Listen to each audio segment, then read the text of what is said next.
اللہ اکبر۔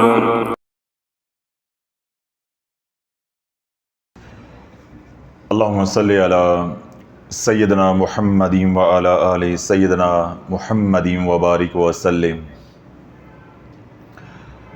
ابھی میں نے تفصیل کے ساتھ آپ حضرات کو گوشگزار کیا کہ جب انسان ہار رہا ہوتا ہے تو پھر کوئی اصول و ضوابط مد نظر نہیں رہتے۔ انسان کو یہ ہوتا ہے کہ اگر میری عزت جا رہی ہے تو کسی بھی طرح میری عزت بچ جائے، اگر میرا مال جا رہا ہے تو کسی بھی طرح میرا مال بچ جائے، اگر میری جان جا رہی ہے تو کسی بھی طرح میری جان بچ جائے۔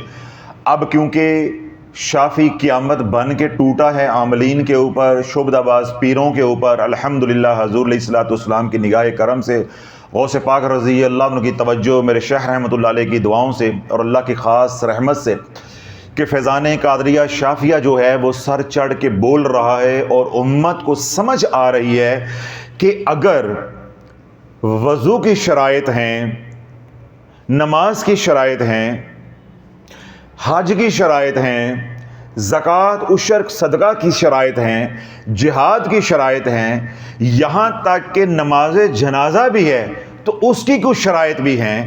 اسی طرح اگر ہم نے کوئی کفن پہنانا ہے کسی کو، یا مردے کو غسل دینا ہے تو اس کی کوئی شرائط ہیں، یا ہم نے زندہ نے غسل جنابت کرنا ہے تو اس کی بھی کوئی شرائط ہیں۔ تو کیا رب کے ذکر کی وظائف کی کوئی شرائط نہیں ہے؟ الحمدللہ جس کے اندر رتی برابر بھی عقل اور شعور ہے، رتی برابر بھی، اسے بھی یہ بات سمجھ آ رہی ہے، اور الحمدللہ ہم امت کو اتنا کھول کے سمجھا رہے ہیں۔ اور جب سے 1 سال سے میں بول رہا ہوں، اتنی محنت تو اللہ والے جانور پہ بھی کی جائے تو جانور بھی سیکھ جاتا ہے، وہ بھی انسان کی بولی سیکھ جاتا ہے کہ مالک میرے سے کیا چاہتا ہے۔ آپ حضرات سوشل میڈیا پہ دیکھیں، یا اگر آپ کے اپنے گھروں کے اندر پیٹس ہیں پالتو، تو آپ ان کے اوپر محنت کرتے ہیں، کتا، بلی، گھوڑا، بکری، جو بھی آپ نے پالا ہوا ہے، تو وہ بھی آپ کی زبان سمجھنا شروع ہو جاتے ہیں، آپ کے اشارے سمجھنا شروع ہو جاتے ہیں۔ تو الحمدللہ ہم نے امت کو یوں طوطوں کی طرح پڑھایا ہے، اور اب پیروں کے اوپر، عاملین کے اوپر بڑا کڑا وقت آ گیا ہے۔ تو اس لیے پریشان آپ نے نہیں ہونا، اپنے اعمال کرتے رہنا ہے، دن رات کملی والے پہ درود پڑھتے رہنا ہے، سلسلہ قادریہ شافیہ کے فیضان کو گھر گھر تک پہنچاتے رہنا ہے، تاکہ اللہ رب العزت ہم سب کو ذریعہ بنائے اس امت کو اس بھنور سے نکالنے کے لیے، جس بھنور میں ہم خود پھنسے ہیں یا ان عاملین نے پھنسا دیا ہے۔ کیوں؟ ذمہ دار ہم دونوں ہیں، ہم لالچی تھے، یہ ٹھگ تھے، تو ہم دونوں ہی مل کے اس بھنور میں پھنسے ہیں۔ اب کیونکہ جو ہونا تھا وہ ہو گیا ہے، تو اللہ ہمیں استقامت عطا فرمائے۔ سلسلہ قادریہ شافیہ کی جو فکر ہے، جو سوچ ہے، اللہ اس کو پروان چڑھائے۔ جو لوگ یہ بات سمجھ چکے ہیں انہیں بھی اللہ استقامت عطا فرمائے، اور جن کو ابھی تک یہ بات سمجھ نہیں آئی اللہ ان کو سمجھ عطا فرمائے۔ ابھی تک جتنی ہم نے محنت کی، لاکھوں لوگوں کو الحمدللہ 11 مہینوں کے اندر، 10.5 11 مہینوں کے اندر ہم پیروں کی بغلوں سے چھین کر لے کر آئے ہیں۔ دیکھیں جو لاکھوں لوگ الحمدللہ ہمارے ساتھ جڑے ہیں، اور ہر جمعرات کو جو لوگ یہاں آتے ہیں، کیا ہے کہ واحد خانقاہ ہے، واحد ادارہ ہے، یا واحد یہ جگہ ہے الحمدللہ، جہاں آنے والا مجمع ہر جمعرات جہاں اپنے گناہوں سے توبہ کر کے جاتا ہے، وہیں وظائف کرنے سے بھی توبہ کر کے جاتا ہے۔ تو الحمدللہ اللہ والو، اگر تو ہم سوشل میڈیا پہ کام نہ بھی کریں، ہم تو یہ جو جمعرات کو کام کر رہے ہیں اللہ یہی قبول کر لے، تو یہ ہماری نسلوں کو بخشوانے کے لیے بھی کافی ہے کہ جتنا مجمع پاکستان بھر سے آتا ہے یا باہر کے ممالک سے ہوتا ہے، اوورسیز پاکستانی ہوتے ہیں، وہ سارے کے سارے کیا کر کے جاتے ہیں؟ گناہوں سے توبہ، وظائف سے توبہ، سلسلہ علیہ قادریہ شافیہ میں مرید ہو کے بھی جا رہے ہیں۔ تو الحمدللہ اب حضرات کی برکت سے سوشل میڈیا پہ بھی جو لوگ مرید ہو رہے ہیں، جو ہمارے متعلقین بن رہے ہیں، یعنی سبسکرائبر ہیں، فالوورز ہیں، اب یہ بات انہیں بھی سمجھ آ رہی ہے، تو انہیں سمجھ آ رہی ہے، تو وہ لاکھوں لوگ ہمارے ساتھ جڑ رہے ہیں۔ تو اس لیے اللہ والو جن کو یہ بات سمجھ آ گئی ہے کہ بن مرشد کے، بن ہادی کے کوئی شے نہیں ہے، کوئی شے نہیں ہے۔ میں ایک بات کہہ کے جو آج کا موضوع اس کی طرف آ جاتا ہوں، آپ میں سے کوئی بندہ ایسا ہو، کتنے بندے؟ ایک بندہ کوئی بندے سے مراد ایک بندہ مانگ رہا ہوں، آپ میں سے کوئی ایک بندہ ایسا ہو جس نے قرآن مجید کسی سے نہ پڑھا ہو، خود ہی پڑھا ہو؟ کوئی بندہ نہیں ہے۔ اب ذرا اپنی عقل کے اوپر ذرا خیال کیجئے گا، اور غصہ زیادہ نہیں کھا جانا شافی کی بات سن کے، کہیں جذباتی ہو کے اپنے منہ پہ نچپیڑ مار لینا۔ شرم آئے تو بس وہ شرم تھوڑی تھوڑی تقسیم کر دینی ہے سب کے اندر، یا غیرت آ جائے وہ تھوڑی تھوڑی تقسیم کرنی ہے آپس میں، تاکہ جن کے پاس نہیں ہے ان کو بھی شرم آ جائے اور حیا آ جائے کہ قرآن مجید کوئی بچہ بھی خود نہیں پڑھتا۔ ہم تو عجم ہیں، اگر کوئی بچہ عرب کا بھی ہو تو وہ بھی استاد سے پڑھے گا، خود نہیں پڑھ سکتا۔ اور آسان کر دیتا ہوں، آپ کو الف بے کس نے سکھائی تھی؟ اے بی سی کس نے سکھائی تھی؟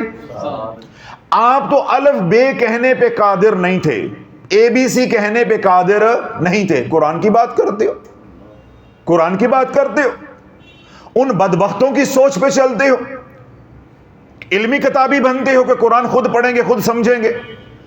تو الف بے خود نہیں پڑھ سکتا تھا، وہ بھی استاد نے سکھائی اور پڑھائی۔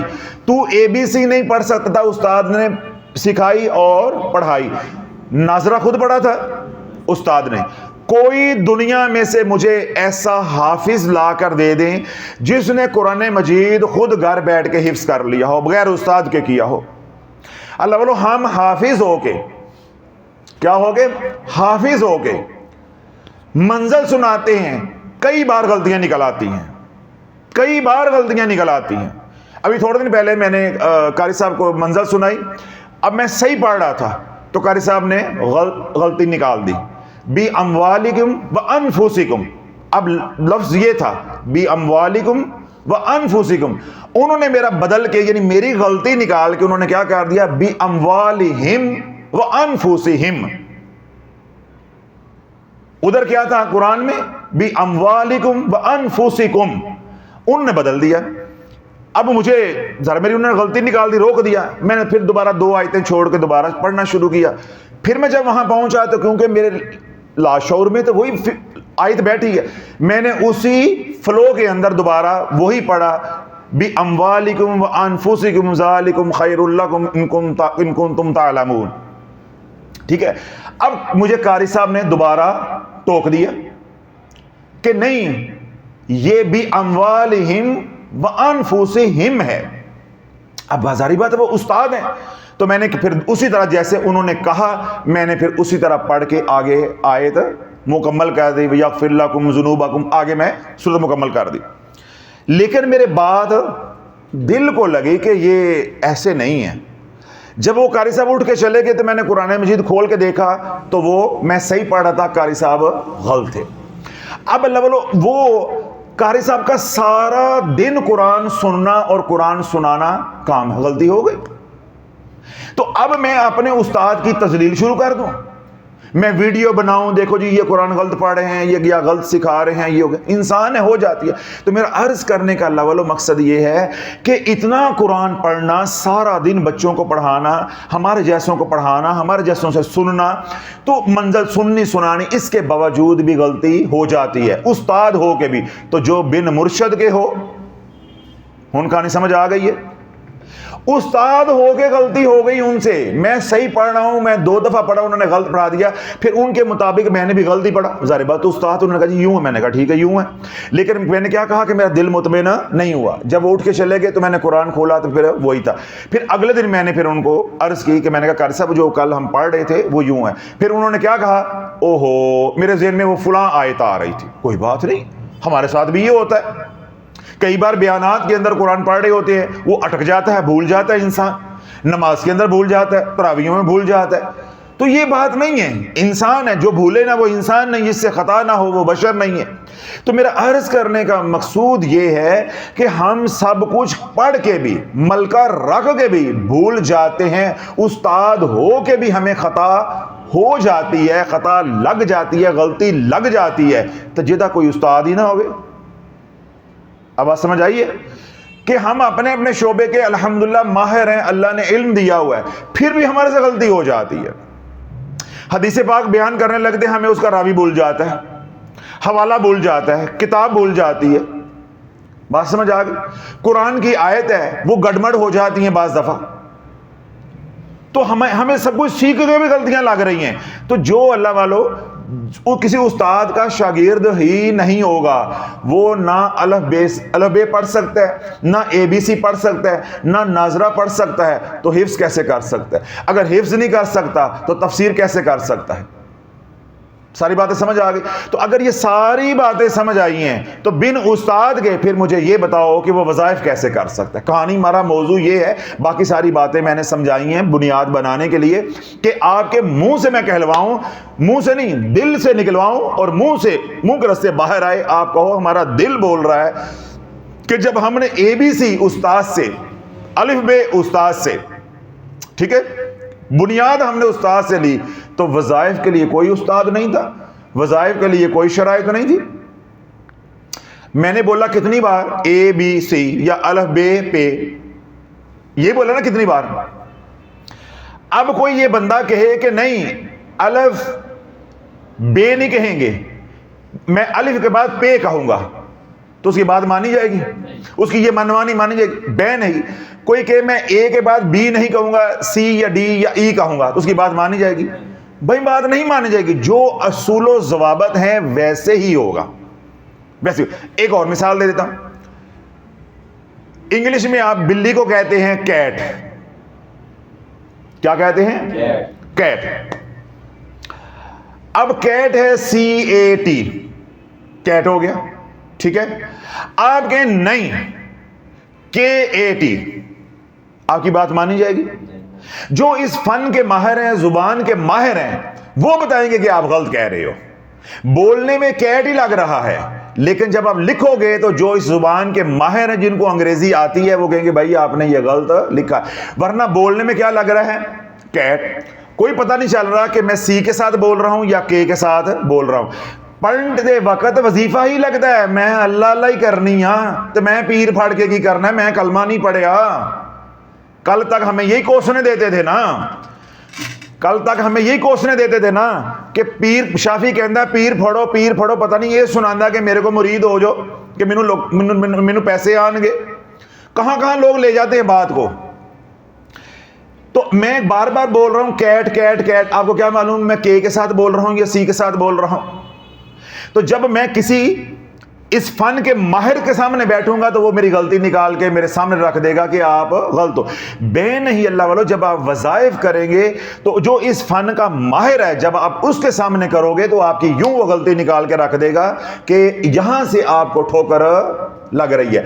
اب اللہ جو رجعت ہوتی ہے اس کی کئی وجوہات ہیں، کیونکہ ابھی تو ہم ایک وجہ امت کو سمجھا رہے ہیں کہ عملیات کی دنیا میں آنا ہے تو پہلی شرط گناہوں سے توبہ ہے.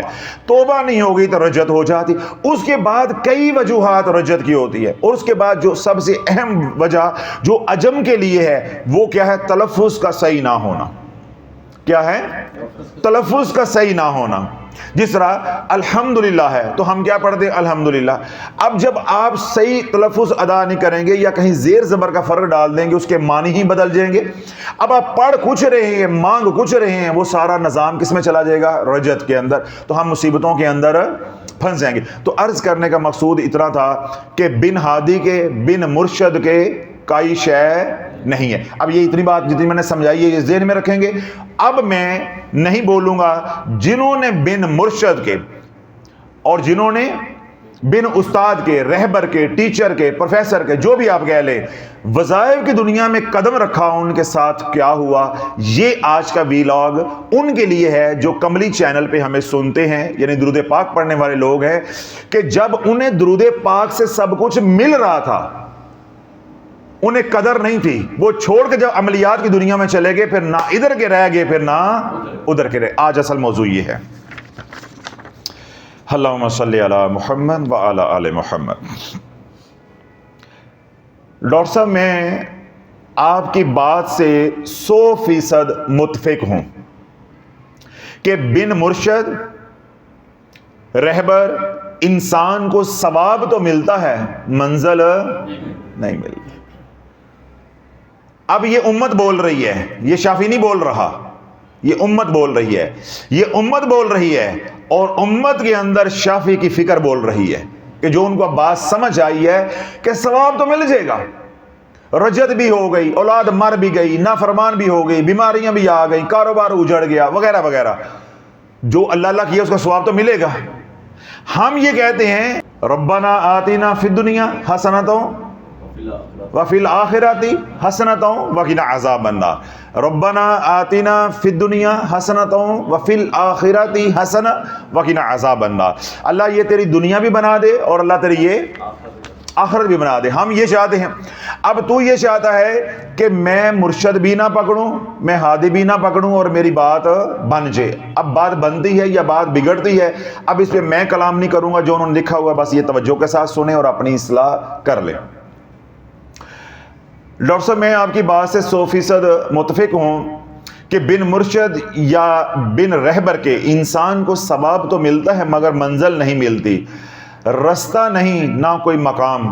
میں خود اس بات کی گواہ ہوں، میں نے درود ابراہیمی رب کریم کی عنایت سے پڑھ لیا 15 یا 16 سال کی عمر میں، مگر اس سے فائدے کیسے اٹھانا یہ مجھے بتانے والا کوئی نہیں تھا۔ ابھی تو اس خاتون نے کیا پڑھا ہے؟ درود پڑھا ہے، کوئی اور وظائف نہیں کیے۔ چھوٹی عمر میں 15-16 سال کی عمر میں انہوں نے درود ابراہیم پڑھنا شروع کر دیا، لیکن انہیں یہ معلوم نہیں تھا کہ درود ابراہیم سے جو نفع ہوں گے یا جو کیفیات ہوں گی ان کا تجزیہ کیسے ہونا ہے، یا ان سے رہنمائی ہم نے کیسے حاصل کرنی ہے، یا ان سے نفع ہم نے کیسے حاصل کرنے ہیں۔ جس طرح میں کہتا ہوں کہ فلاں عمل آپ کرو گے، اس کی اتنی تعداد آپ ساری زندگی پڑھو گے، یہ ہتھیار آپ کے ہاتھ میں آ جائے گا، وہ سکھاتا ہوں نا۔ تو اب ان کو کسی نے یہ سکھایا نہیں ہے کہ پہلے کی زکوٰۃ کتنی ہوگی، کتنی تعداد میں پڑھنا ہے، بعد میں کتنا پڑھنا ہے، یا یہ جو کیفیات ہوں گی اس کا کیا مطلب ہوتا ہے، یا کیا رہنمائی اس کے اندر ہوتی ہے۔ اب کوئی بتانے والا نہیں تھا۔ جب کوئی بتانے والا نہیں تھا تو پھر کیا ہوا؟ اب یہاں سے کہانی شروع ہوگی۔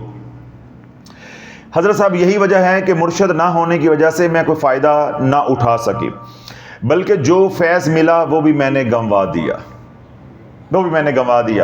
میرے خوابوں میں مکہ مکرمہ اور مدینہ پاک کی ہر گلی بازار سب دکھایا اور سمجھایا جاتا تھا، یعنی مبشرات خواب ان کو آتے تھے۔ بزرگ ہستیاں شفقت فرماتی تھیں۔ خوابوں میں میں نے حضرت سیدنا خضر علیہ السلام، مولا علی کرم اللہ وجہ الکریم کی بھی زیارت کی۔ میں جن کو یہ خواب سنائے وہ صاحب علم سید بادشاہ تھے۔ انہوں نے مجھ سے حلیہ مبارک پوچھا تو میں نے سارا حلیہ جو میں نے دیکھا وہ میں نے انہیں بتا دیا کہ یہ بزرگ ہستیاں کون ہیں۔ مولا علی کرم اللہ وجہ الکریم کو میں نے اس طرح دیکھا کہ میں اپنے گاؤں سے اپنے شہر والے گھر آ رہی ہوتی ہوں، راستے میں کچھ لوگ میرے پیچھے آگ پھینکتے ہیں اور ایک دم سے ایک بزرگ ہستی اس آگ اور میرے درمیان میں آ جاتی ہے اور آگ کو اپنے ہاتھ سے دور پھینک دیتی ہے۔ میں پیچھے مڑ کر دیکھتی ہوں تو بہت سے لوگ سر جھکائے کھڑے ہوتے ہیں۔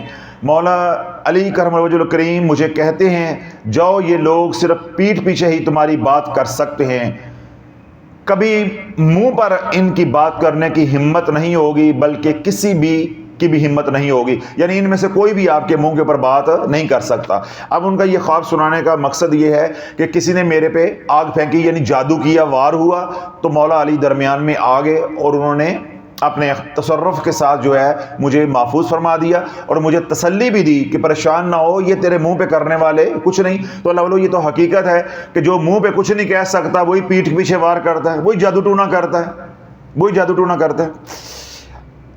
وہ دن حضرت صاحب اور آج کا دن 15 سال ہو گئے ہیں۔ وہ دن اور آج کا دن 15 سال ہو گئے ہیں۔ میرے سامنے نظر اٹھا کے کوئی کچھ کہہ نہیں سکتا، کچھ بھی ہو جائے۔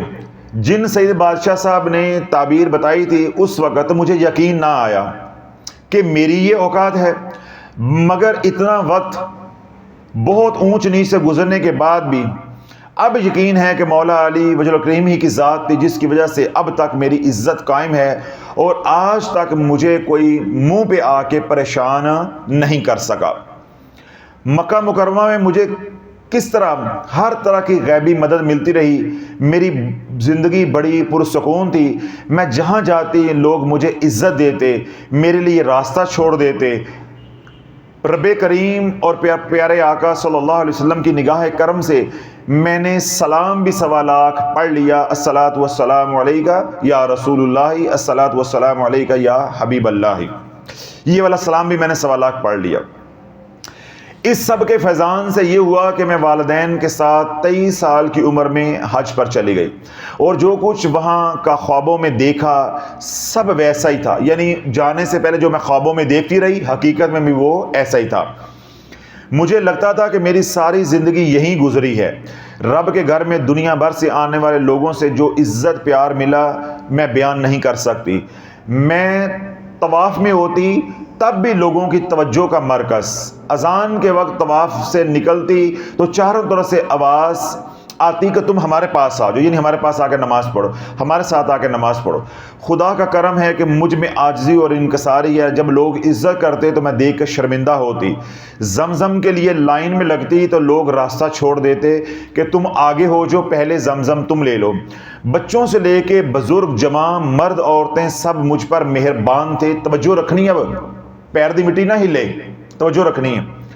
مدینہ پاک آئی تو وہاں بھی یہی عالم تھا۔ ریاض الجنہ میں سب کو نکال دیتے اور اوروں کو جگہ ملے نہ ملے مجھے کہتے کہ تم جتنا رکنا چاہتی ہو یہاں رک جاؤ۔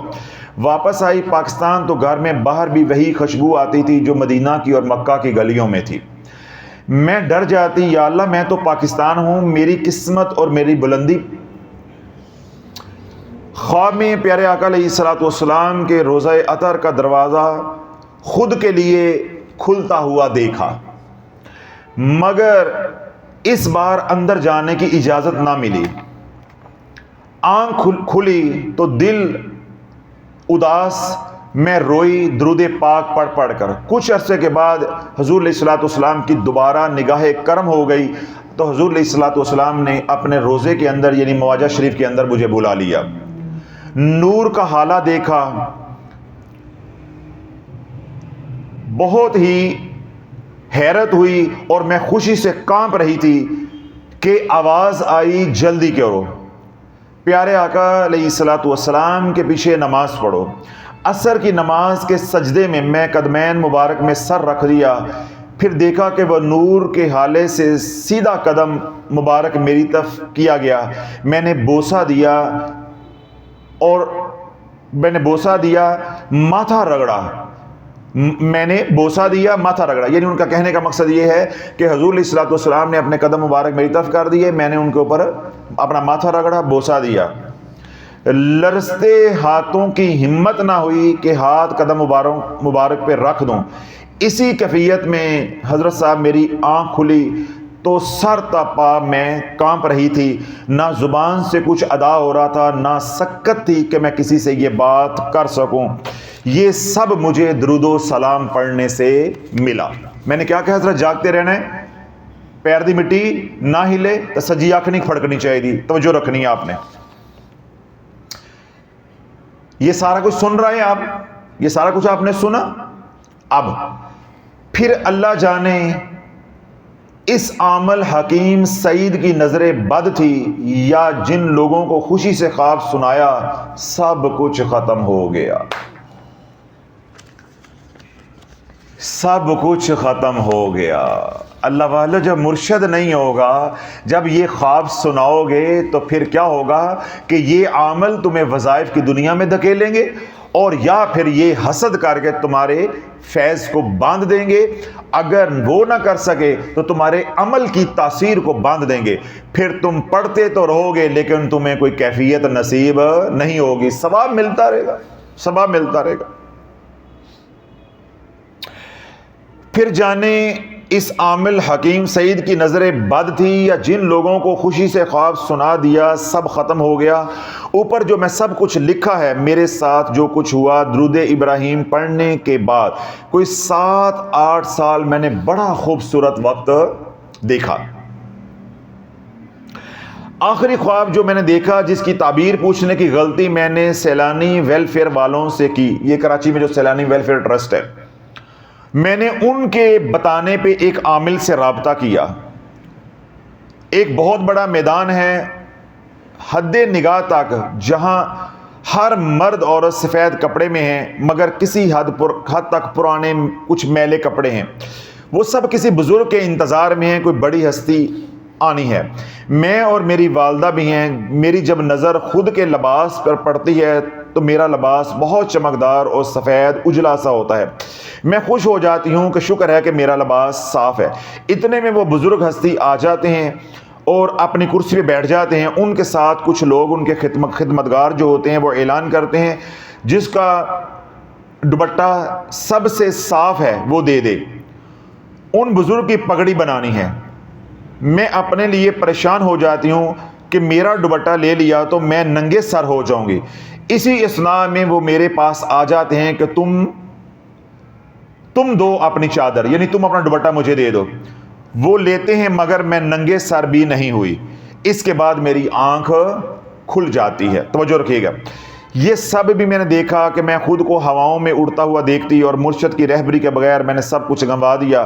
مجھے تو یہی سمجھ آئی کہ ان عامل حضرات کو بتا کر میں نے غلطی کی۔ مجھ سے پوچھتے کہ سب لوگ تھے، تم کیا پڑھتی ہو؟ صرف نماز کا تو یہ کمال ہے، یعنی وہ کہتی ہے کہ وہ سب لوگ میرے سے پوچھتے ہیں کہ یہ جو تمہارے کیفیات ہیں، یہ جو خواب آتے ہیں، ہم نمازیں تو ہم بھی پڑھتے ہیں، نمازوں سے یہ نہیں ملتا، تم کون سا وظیفہ کرتی؟ تو میں ان کو بتا دیتی کہ میں درود ابراہیم پڑھتی ہوں۔ میں جہاں جاتی مجھ سے یہی سوال ہوتا۔ آج حقیقت حضرت صاحب یہ ہے کہ میں آسمان سے گری ہوں، زمین پر ہوں۔ اب یہ کیا ہے کہ انہوں نے جو ان سے سر کی چادر مانگی، تو سر کی چادر کیا ہے؟ ناموس۔ عورت کی کیا ہے؟ ناموس ہے، عزت ہے، وہ عمل ہے جس عمل کی وجہ سے یہ عزتیں ملے تھی۔ جب چادر لے لی تو سر بھرنا ہو گیا۔ بے شک یہ اب بھرنا اپنے آپ کو نہیں دیکھنی، اللہ نے پردہ رکھا ہوا ہے، لیکن اب اگلی باتیں جو آئیں گی اس میں آپ دیکھیں گے کہ ذلت اب ان کا مقدر ہو گئی۔ اب حضرت صاحب یہ سب اس لیے ہوا کہ میرا مرشد نہیں تھا۔ میرے پیر وفات پا گئے تھے۔ ان کی بات ذہن میں آتی تھی کہ بن مرشد کے تو سانپ بھی نہیں رہتا، بن مرشد کے تو سانپ بھی نہیں رہتا۔ خدا کی قسم اتنا دکھ ہوتا ہے، اتنی تکلیف ہوتی ہے کہ ایسا امت کا ذہن بنا دیا گیا ہے کہ میں قربان جاؤں ان بزرگوں کے اوپر جنہوں نے تربیت کی ہے کہ اللہ والے سانپ پکڑنا ہو، سانپ تو جب تک آپ کسی جوگی کے پاس رہ کے وہ فن نہیں سیکھیں گے آپ وہ کار نہیں سکتے، نفس کو پکڑ لیں گے۔ جب تک آپ خود مزکی نہیں ہوں گے، آپ کے نفس کا کسی نے تزکیہ نہیں کیا ہوگا، آپ کسی کا تزکیہ نہیں کر سکتے۔ آج آپ کو سن کر یہ بات بہت اچھے سے سمجھ آ گئی ہے کہ مجھے فائدہ نہیں ہوا بلکہ میں سنبھال نہیں سکی۔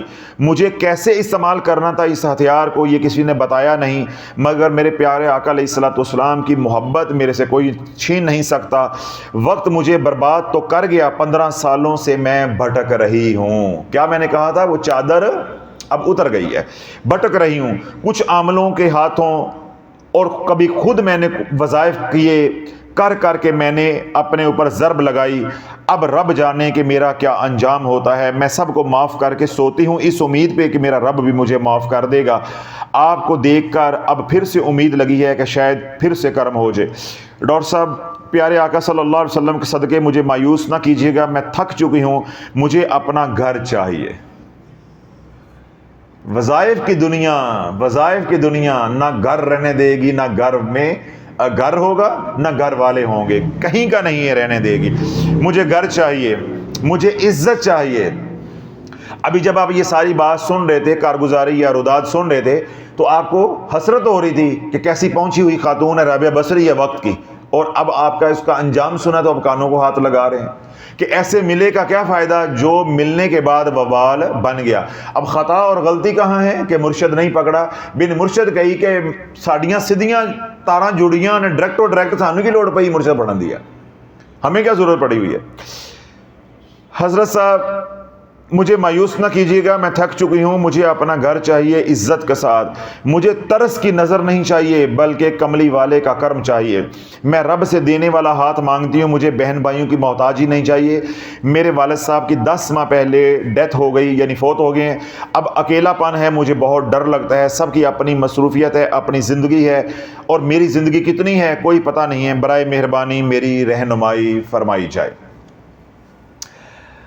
اللہ والے یہ سارا جو ویلاگ ہم نے کیا ہے یا میں نے یہ سارا پڑھ کے آپ حضرات کو سنایا ہے، اس کا مقصود صرف یہ ہے کہ اگر درود پاک پڑھتے پڑھتے آپ سلپ ہو کے دوبارہ پھسل کے دوبارہ آپ عملیات کی دنیا میں چلے گئے تو پھر یہ بہن کا خط آپ نے یاد رکھنا ہے کہ یہ خط پھر کسی نہ کسی دن شافی کو آیا ہی آیا، اور یہ وی لاگ کا حصہ بنا ہی بنا، پہ ساری دنیا تیرا تماشا سنیں گے بھی اور تماشا دیکھے گی بھی کہ درود پاک تجھے آسمانوں پہ لے کر جائے گا، لیکن جب درود پاک جس ہستی پہ پڑھا جاتا ہے یعنی حضور علیہ الصلوۃ والسلام کا جب ساتھ چھوڑا تو عرش پہ بھی ہوگا، اللہ فرش پہ پھینک دے گا، پھر یہ مخلوق ہی تجھے فرش پہ ایسے گھسیٹے گی کہ تیرے بدن کے اوپر کھال بھی نہیں رہنے دے گی، کپڑے تو بڑے دور کی بات ہے، کپڑے تو بڑے دور کی بات ہے۔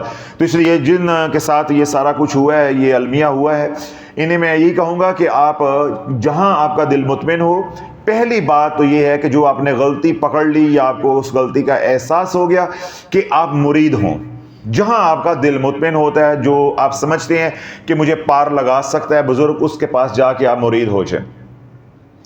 مرید ہونے تک جب تک آپ کا دل مطمئن نہیں ہوتا یا کوئی ایسی شخصیت آپ کو نہیں ملتی، تب تک آپ نے 5 کام کرنے ہیں۔ 5 وقت کی نماز حصار کے ساتھ خضری عمل کا آپ حصار کریں گے۔ خضری عمل جو ہے وہ آرزو چینل پہ اپلوڈڈ ہے، وہاں سے سن لیں۔ سارا دن آپ درود ابراہیم پڑھیں گے، کیونکہ پہلے آپ درود ابراہیم پڑھ رہے تھے۔ رات سونے سے پہلے ایک تسبیح استغفار کی کریں گے، رزق حلال کمانے کی کوشش اور آنکھوں کی حفاظت، وہی 5 کام جو ساری دنیا کو بتاتا ہوں وہی کریں گے۔ اس سے جو عاملین نے آپ کا عمل باندھا، جو بعد میں آپ نے پھر خود اپنی مرضی سے وظائف کیے، کچھ عاملین نے آپ سے وظائف کرائے، اب آپ رجت میں پھنس گئے، تو رجت میں پھنسنے کی وجہ سے آپ کی وہ کیفیات ختم ہو گئی۔ اور اگر آپ کو آج کی بات یا میری مختصر لگے، کیونکہ میں اتنی تفصیل کے اندر نہیں گیا، تو اسی رمضان المبارک میں میں نے جادو کی علامات کے اوپر بیانات کیے۔ وہ بیانات جو ہے 5 علامات کے کر کے، کوئی بیانات بڑے تھے، لمبے تھے، تو ان کو سوشل میڈیا کے جو دیکھنے سننے والے ہیں ان کو سامنے رکھتے ہوئے 2 حصوں میں تقسیم کر دیا سوشل میڈیا والوں نے، کہ جادو کی 5 علامات، پھر جادو کی 5 علامات۔ وہ بیانات شعبان کے رمضان المبارک کے آخری عشرے میں ہوئے، تو وہ آپ یوں کہہ لیں کہ شوال میں وہ اپلوڈ ہوئے ہوں گے، تو وہ تلاش چینل پہ آپ دیکھ لیں، تھوڑا سا سکرول کریں گے نیچے آئیں گے، آپ کو انشاءاللہ سرچ کریں گے مل جائیں گے، تو وہ بیانات سن لیں۔ ان بیانات کے اندر میں نے تفصیل کے ساتھ یہ بات سمجھائی ہے کہ جو شخص صاحب کیفیات ہوگا، کسی کا مرید ہوگا، نسبت ہوگی، کسی نوازنے والے نے اس کو نوازا ہوگا، تو سب سے پہلے اس کی کیفیات جو ہے وہ رجت کی وجہ سے سلب ہوں گی، جادو کی وجہ سے سلب ہوں گی۔ تو یہ نقطہ آپ کو تفصیل کے ساتھ وہاں سے آپ کو مل جائے گا، وہ سن لیجئے گا۔ تو اس لیے وہ تمام حضرات جن کے ساتھ اسی طرح کے ملتے جلتے معاملات ہیں، پہلے ان کے حالات دنیاوی بڑے اچھے تھے یا ان کے حالات روحانی بڑے اچھے تھے، بعد میں وہ وظائف کی دنیا میں آ گئے یا ان کو حالات وظائف کی دنیا میں گھسیٹ کر لے آئے، کوئی بھی وجہ تھی، ہمیں اس سے کوئی سروکار نہیں ہے۔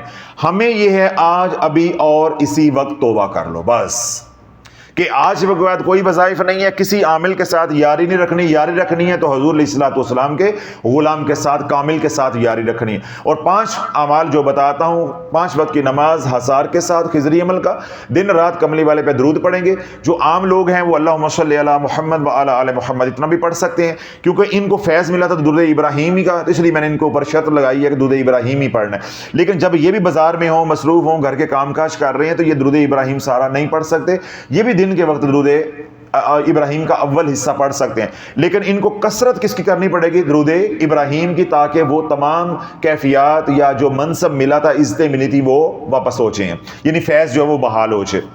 لیکن جو عام لوگ ہیں جو پہلی بار سن رہے ہیں اور ان کے حالات اس کہانی کے ساتھ ملتے ہیں، تو چاہے ان کی دنیا اجڑی ہے، تو چاہے وہ کیفیات والے لوگ تھے ان کی روحانیت اجڑی ہے، علاج یہی 5 باتیں ہوں گی: دن رات 5 وقت کی نماز حصار کے ساتھ خضری عمل کا، دن رات کملی والے پہ درود پاک، اللہم صلی علی محمد یہ بھی پڑھ سکتے ہیں، اللہم صلی علی محمد وعلی آل محمد یہ بھی پڑھ سکتے ہیں، اور درود ابراہیم مکمل بھی پڑھ سکتے ہیں، صلی اللہ علی محمد اتنا بھی پڑھ سکتے ہیں، صلی علی محمد اتنا بھی پڑھ سکتے ہیں، جو آپ کو آسانی ہو، یا صلی اللہ علیہ وسلم اتنا بھی پڑھ سکتے ہیں۔ اور ایک تسبیح رات سونے سے پہلے استغفار کی، آنکھوں کی حفاظت اور اس کے حلال کمانے کی کوشش، جاگتے رہو، اور جو سوئے ہیں انہیں بھی جگاتے رہو، جو جاگ تو رہے ہیں حقیقت میں مرے ہوئے ہیں، موئے ہوئے ہیں، ان کے لیے دعائیں کرتے رہو۔ میرا خیال ہے کہ میں نے مختصر وقت کے اندر وہ بات کہہ دی ہے جس کو کہنے کے لیے 15-20 منٹ لگ جانے تھے، تو اس بات کو سوچیں، اس پہ فکر کریں کہ جو جاگ رہے ہیں ان کو بھی جگائے رکھو، خود بھی جاگتے رہو، تو جو سوئے ہیں انہیں بھی جگاؤ، تو جو موئے ہیں ان کے لیے دعا کرتے رہو کہ اللہ ان کو بھی عقل عطا فرما دے، بلکہ عقل سلیم عطا فرما دے، قلب سلیم عطا فرما دے، تاکہ جب آپ ان کو بات سمجھاؤ کہ بن مرشد کے یہ رستہ نہیں ملتا، منزل نہیں ملتی، مقام نہیں ملتا، ثواب ملے گا، تم ثواب کما کے قبروں میں اتر جاؤ گے، جو پیچھے رہ جائیں گے ان کی دنیا عذاب بن جائے گی، یہ مرتد ہو جائیں گے، کافر ہو جائیں گے، دہریے بن جائیں گے، تو جو تو ثواب کما کے جائے گا یا جائے گی،